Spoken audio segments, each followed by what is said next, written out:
I learned a new word, which I'm kind of a word person. So learning a new word is pretty exciting for me. And I'm grateful to my friend Barbara Leahy, who is a leadership development coach and expert and dear friend of mine now.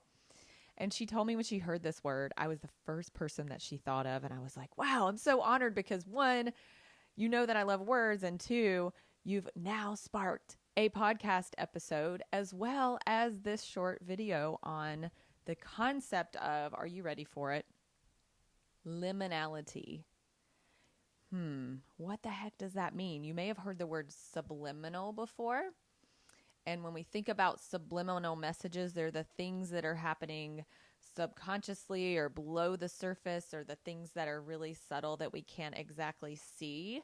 And then I also learned that there's something called supraliminal, which is when it's obvious, it's out there, and it's conscious. And in between those two spaces is called the liminal space. And you can say liminal space, you can say liminality. There's even a concept of liminal thinking. But basically, this is the messy middle. So it's not the exciting beginning, and it's not the resolution and the culmination and figuring out what the heck you want to do next, or what the resolution to whatever it is you're working on is. It's literally sitting in the mess of whatever is happening for you right now. And as I reflect on that, it's easy to get excited about starting something new. It's easy to get excited about resolving something and tying a bow on the package and being done with it and sending it off. But the whole process in between is rather messy. And we don't generally like that as human beings. We like to be in the excitement and the enjoyment of something that's new, or we like to be wrapping it up and saying that we got to check something off our list and we achieved something. So being in the liminal space and the space of in between, it can feel uncomfortable. It can feel messy. It can feel like a place where we no longer know exactly who we are, or who we've been, or who we will become.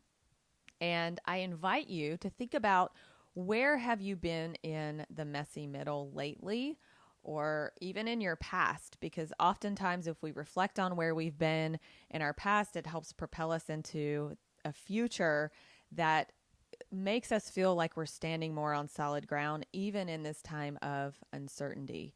You know, cosmically and just in the world, if you look around, we're in the freaking messy middle in a lot of areas. And when I think about being in liminal spaces, we're oftentimes in the middle day to day all the time, because nothing new or exciting is happening, or maybe we're not wrapping up things or achieving things that we want to achieve. We're just kind of there. We're on autopilot. We're living. But the liminal space is a little bit different, because there's a level of tension there.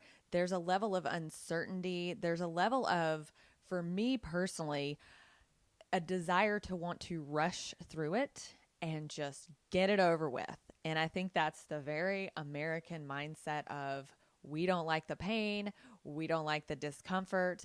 However, I invite you to think about times in the past when you've been in liminal spaces and how that has served you and what that led to.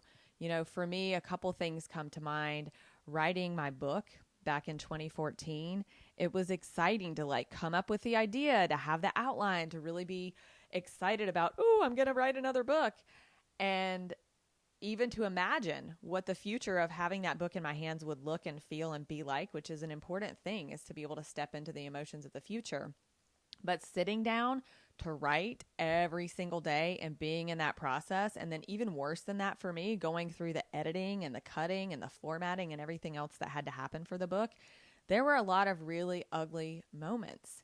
And that happens when we're on a path of growth and on a path of expansion, is we have to just become comfortable with the uncomfortable. We have to lean in to the liminal spaces. And most importantly, we have to love ourselves in the process and be patient with who we are, with what we're learning, with who we're experiencing and encountering. And I will tell you, some of the best things that you can do in these times of uncertainty and of not knowing is to breathe, to go within, to love on your nervous system, to have deep, meaningful, honest, raw conversations with the people that you love, and to feel the feeling of your future in your now so that you can find some peace in the discomfort and in the uncertainty. So while learning the word liminality and liminal spaces was kind of exciting for me, I have to say living in that space is not always so exciting. However, I am trusting the process. I am asking for spiritual guidance, and I am awaiting the gifts that are going to come from being in this space now and probably many, many other times in my life. So I invite you to try out the same thing.